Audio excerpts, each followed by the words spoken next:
9월 30일 수요일 새벽 기도회를 하나님께 올려드리도록 하겠습니다. 함께 하실 찬송가는 찬송가 336장입니다.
아멘. 오늘 저희들에게 주신 하나님의 말씀은 예레미야 39장 1절부터 18절까지의 말씀입니다. 함께 말씀을 읽도록 하겠습니다. 유다의 시드기야 왕이 제9년 열째 달에 바벨론의 느부갓네살 왕과 그의 모든 군대가 와서 예루살렘을 에워싸고 치더니 시드기야의 제11년 넷째 달 아홉째 날에 성이 함락되니라. 예루살렘이 함락됨에 바벨론의 왕의 모든 고관이 나타나 중문에 앉으니 곧 네르갈 사레셀과 산발 네보와 내시장 살스 기민이 네르갈 살레셀은 궁중 장관이며 바벨론의 왕의 나머지 고관들도 있더라. 유다의 시드기야 왕과 모든 군사가 그들을 보내고 도망하되 밤에 왕의 동산길을 따라 두 담 샘문을 통하여 성읍을 벗어나서 아라바로 갔더니 갈대아인의 군대가 그들을 따라 여리고 평원에서 시드기야에게 미쳐 그를 잡아서 데리고 하맛 땅 라블라에 있는 바벨론의 느부갓네살 왕에게로 올라가매 왕이 그를 신문하였더라. 바벨론의 왕이 라블라에서 시드기야의 눈앞에서 그의 아들들을 죽였고 왕이 또 유다의 모든 귀족들을 죽였으며 왕이 또 시드기야의 눈을 빼게 하고 바벨론으로 옮기려고 사슬로 결박하였더라. 갈대아인들이 왕궁과 백성의 집을 불사르며 예루살렘 성벽을 헐었고 사령관 느부사라단이 성중에 남아있는 백성과 자기에게 항복한 자와 그 외에 남은 백성을 잡아 바벨론으로 옮겼으며 사령관 느부사라단이 아무 소유가 없는 빈민을 유다 땅에 남겨두고 그날의 포도원과 밭을 그들에게 주었더라. 바벨론의 느부갓네살 왕이 예레미야에 대하여 사령관 느부사라단에게 명령하여 이르되 그를 데려다가 선대하고 해하지 말며 그가 내게 말하는 대로 행하라. 이에 사령관 느부사라단과 내시장 느부사스반과 궁중장관 네르갈 사레셀과 바벨론 왕의 모든 장관이 사람을 보내어 예레미야를 감옥들에서 데리고 사반의 손자 아이감의 아들 그다랴에게 넘겨서 그를 집으로 데려가게 하매 그가 백성 가운데서 사니라. 예레미야가 감옥들에 갇혔을 때에 여호와의 말씀이 그에게 임하니라. 이르시되 너는 가서 구스인 에벤멜렉에게 말하기를 만군의 여호와 이스라엘의 하나님의 말씀에 내가 이 성에 재난을 내리고 복을 내리지 아니하리라 한 아니하리라. 한나의 말이 그 날에 내 눈앞에 이루리라. 여호와의 말씀이니라. 내가 그날에 너를 구원하리니 내가 그 두려워하는 사람들의 손에 넘겨지지 아니하리라. 내가 반드시 너를 구원할 것인즉 내가 칼에 죽지 아니하고 내가 노량물같이 내 목숨을 얻을 것이니 이는 내가 나를 믿었음이라. 여호와의 말씀이니라 하시더라. 아멘. 우리가 우리의 삶을 예견한다는 것은 결코 쉬운 일이 아닐 것입니다. 우리가 나름대로 예상하고 계획하는 모든 일 역시 우리의 뜻대로 흘러가지 않는다는 것을 우리는 이미 우리가 지나온 시간들을 통해 배웠기 때문입니다. 그러나 여러분, 우리가 예상한 것과 달리 반드시 약속된 대로, 계획된 대로 이루어지는 것이 있습니다. 바로 그것은 하나님의 약속, 하나님의 말씀입니다. 하나님은 당신께서 말씀하신 것을 지금까지 단 한 번도 지키시지 않은 적이 없으신 신실하신 하나님이십니다. 그러나 이 하나님의 성취 가운데 우리의 기대와 소망을 닮은 약속만이 아니라 이루어지지 않기를 바라는 심판의 약속 또한 포함되어 있습니다. 그리고 그 심판 역시 하나님이 정하신 때에 반드시 이루어져 왔다는 것을 우리는 말씀을 통해 그리고 역사를 통해 보아왔습니다. 오늘의 말씀도 그렇습니다.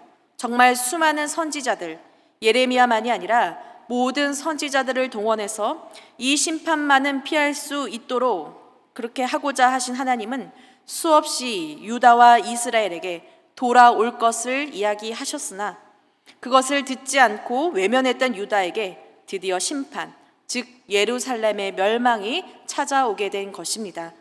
마치 노아의 시대에 방주를 준비했던 그 노아를 비웃던 사람들, 그리고 소돔과 고모라에서 하나님 없이 마음대로 살아갔던 그들처럼 유다 왕과 신하들, 백성들 모두 바로 이 하나님의 경고를 무시했습니다. 결국 바벨론의 군대가 예루살렘을 포위하기 시작한 지난 시간 동안 끝끝내 하나님의 말씀을 저버린 시드기야 왕과 유다 백성들은 시드기야 왕 제11년 4월 9일, 즉 주전 586년에 바벨론 군대에 의해서 예루살렘 성이 함락되면서 멸망하게 됩니다. 하나님이 우리를 지켜주시리라 믿었을까요? 설마 그런 일이 일어나겠어 라고 생각했던 그들은 하나님의 도구로 사용된 바벨론에 의해서 모든 성벽과 집이 불타고 바벨론 고관들이 예루살렘의 중문에 앉음으로 바로 이 성이 함락되었음을 우리에게 확인시켜 주고 있습니다. 어떤 학자는 그래서 이 사건에 대해 하나님의 심판이면서도 하나님의 개입이 있음에도 동시에 그들을 구원하실 하나님이 없었던 하나님의 부재의 시간이다라고 이 사건을 평가하는 학자도 있습니다. 이렇게 힘들고 처절한 상황 속에서 유다의 군사와 바로 시드기야는 밤에 성을 빠져나와 아라바로 도망치게 됩니다. 왕으로서 백성을 지키는 것이 아니라 그 백성을 버리고 자신의 목숨을 부지하고자 도망간 아주 무책임한 행동을 보였던 것입니다. 그러나 여러분, 시드기야 왕이 아무리 도망을 친다 하더라도 그의 생명을 구원할 수 없었습니다. 하나님의 말씀대로 그는 구원받을 수 있는 선택, 즉 말씀에 순종을 하지 않았기 때문입니다. 그래서 결국 그를 뒤쫓아가던 갈대아인의 군대에 의해 그는 곧 붙잡히게 되고 림나에 주둔하고 있었던 바벨론 왕 느부갓네살 왕에게 잡혀가게 됩니다. 그리고 그곳에서 너무나도 끔찍한 최후를 당하게 되는데요. 바로 그가 보는 앞에서 그의 아들들이 죽임을 당하게 된 것입니다. 그리고 나머지 유다의 귀족들 역시 그 앞에서 죽어지게 됩니다. 그리고 이 끔찍한 죽음이 바로 시드기야가 자신의 삶의 눈으로 본 마지막 장면이었습니다. 바벨론 왕은 시드기야의 두 눈을 빼고 그를 결박하여 바벨론으로 끌고 갔기 때문입니다. 그가 바벨론에게 항복했더라면, 하나님의 말씀대로 그렇게 했더라면 이라는 후회가 아마 그에게 밀려오지 않았을까 생각하게 됩니다. 그러나 여러분 어떻습니까? 이미 늦었습니다. 기회는 이미 다 지나간 것입니다. 결국 그는 나중에 바벨론의 감옥에서 그의 생을 마감하게 됩니다. 오늘 39장의 이 말씀은 바로 참혹한 그 날을 우리에게 보여주고 있습니다. 참혹한 그날에 누가 죽임을 당할 것인지, 누가 무너지는지에 대해 말입니다. 그러나 여러분, 그날에 무너진 예루살렘 성, 무너진 왕과 신하와 백성들과 대조적으로 그럼에도 불구하고 그날에 구원받는 사람이 있음을 오늘 우리가 읽은 본문의 말씀은 보여주고 있습니다. 먼저 여러분, 누가 구원을 받습니까? 9절에 나온 살아남은 자들입니다. 이 중에는 말 그대로 그 전쟁 가운데 살아남은 자들도 있을 것이지만 아마 바벨론에 항복한 사람들이 바로 이에 속한 사람들일 것입니다. 바로 이렇게 살아남은 자들은 바벨론으로 포로로 끌려가게 됩니다. 또한 특별한 무리가 또 구원을 받습니다. 그것은 10절의 말씀에 있듯이 아무 소유가 없는 빈민들입니다. 여러분, 이들은 말 그대로 자기의 것이라고는 가지지 못했던 가난한 사람들입니다. 그런데 바벨론의 총사령관인 느부사라단이 바로 이들에게 버려진 바로 이 유다 땅에 살 수 있도록 하게 하고 그들을 포로로 끌고 가는 것이 아니라 그 유다 땅에 그들에게 포도원과 밭을 주어 그곳에서 살 수 있는 기회를 주었던 것입니다. 주석학자들은 이 본문의 말씀을 가지고 이렇게 말을 합니다. 그날에 유다는 땅을 잃었으나 이 가난한 사람들은 땅을 얻었다라고 말입니다. 그러면서 가난하고 돌봄이 필요했던 이들을 챙겨야 했던, 하나님의 말씀을 따라 이들을 돌봐야 했던 유다의 지도층은 그들에게 주어진 정의와 공의를 행하지 못하고 그들을 돌보지 않았다면, 이제 하나님은 그들이 정의와 공의로 살아가지 못한 그들의 모습과 반대로 하나님이 오히려 이 날에 바로 이방 민족을 들어서 이들에게 정의와 공의, 즉 사랑을 베풀었다라는 것입니다. 그러면서 하나님의 말씀을 이 땅 가운데서 살아내지 못한 이스라엘의 최후를 대신 이렇게 보여주고 있다라고도 말을 합니다. 저는 이 말씀을 보면서 이 땅에서 하나님의 백성들이 어떠한 삶을 살아가야 하는지에 대하여 또 깨닫게 해주시는 귀한 말씀이라고 생각하게 되었습니다. 세 번째로, 그날에 구원받은 사람은 누구입니까? 우리가 잘 알고 있는 예레미야입니다. 바벨론 느부갓네살 왕은 느부사라단에게 명령을 내립니다. 그를 감옥에서 나오게 하여 12절의 말씀대로 그를 데려다가 선대하고 해하지 말며 그가 내게 말하는 대로 행하라 라고 이렇게 명령을 내립니다. 여기서 우리가 주목할 것은 어떻게 바벨론 왕이 예레미야를 주목했을까라는 점입니다. 혹자는 이미 포로로 끌려가 있던 많은 사람들이 예레미야가 바벨론에 항복하라는 말씀을 전한다라는 그런 소문을 내었기 때문에 이 왕이 들었을 것이다 라고 생각하는 사람들도 있습니다. 물론 굉장히 이해가 되는 부분이지만 여러분, 그 예레미야를 구원해내기 위해 바벨론의 모든 장관들이 그 감옥으로 나가는 것을 우리가 본문을 통해 볼 수 있는데요. 사실 이런 것은 굉장히 특별한 상황이라는 것을 알 수 있습니다. 그래서 여러분 어떻습니까? 이것이 바벨론 왕이 직접 한 일이라고 우리는 말할 수도 있지만 사실 이것은 바로 하나님의 인도하심 아래 이루어진 일이라는 것을 우리는 더욱더 깨닫게 됩니다. 바로 하나님의 뜻을 전하고 끝까지 하나님을 신실하게 따랐던 예레미야를 그날에 하나님이 구원하신 것입니다. 또한 하나님께서는 바벨론 왕을 통해 예레미야를 선대하라, 해하지 말라라고 명령하고 계시는데 원문을 보면 바로 이 단어 안에 아무것도라는 말이 포함되어 있습니다. 즉 아무것도, 단 한 가지, 이 작은 머리카락 하나라도 상하게 하지 말라라는 의미가 바로 담겨 있다라는 것입니다. 그만큼 하나님은 이 왕을 통하여 예레미야를 보호하고 있음을 볼 수 있습니다. 그리고 내일 말씀에 나오겠지만 그가 안전한 곳에 머물게 되는데요, 바로 그다랴라는 사람의 집에 머물게 되게 합니다. 여기서 네 번째로 구원받는 바로 집안의 이야기가 나오는데요, 바로 그다랴, 즉 사반의 손자 아이감의 아들 그다랴라는 사람의 집입니다. 여러분, 이들은 누구이기에 예레미야가 이들의 집에서 살게 되는 것입니까? 여러분, 먼저 사반에 대해서 잠시 이야기를 해드리겠습니다. 여러분, 사반은 요시야 왕 때 대제사장 힐기야가 발견한 이 율법책을 가지고 요시야 왕에게 가서 바로 하나님의 말씀의 율법을 읽어준 바로 그 사람입니다. 즉 종교계에게 핵심이 되는 인물이 바로 사반이었습니다. 그만큼 그가 담대하게 왕에게 나아가 하나님의 말씀을 전한 것을 볼 수 있습니다. 또한 그의 아들 아히감은 여러분, 여호와김이 선지자들을 막 죽이려고 할 때 예레미야를 도와서 그의 생명을 구해준 사람입니다. 바로 이렇게 이 집안, 즉 사반과 아히암에 이어진 이 믿음의 집안, 그래서 그들에 이르기까지 바로 하나님의 말씀을 따라 신실하게 하나님의 선지자들을 보호했던 바로 이 집안에 예레미야가 보내지게 된 것입니다. 모두가 하나님의 말씀을 저버리는 이 시대 속에서 하나님의 사람 예레미야를 목숨을 내어 구해주며 믿음의 가문을 이어갔던 이 집안 역시 하나님의 손에 구원함을 받았음을 우리는 볼 수 있습니다.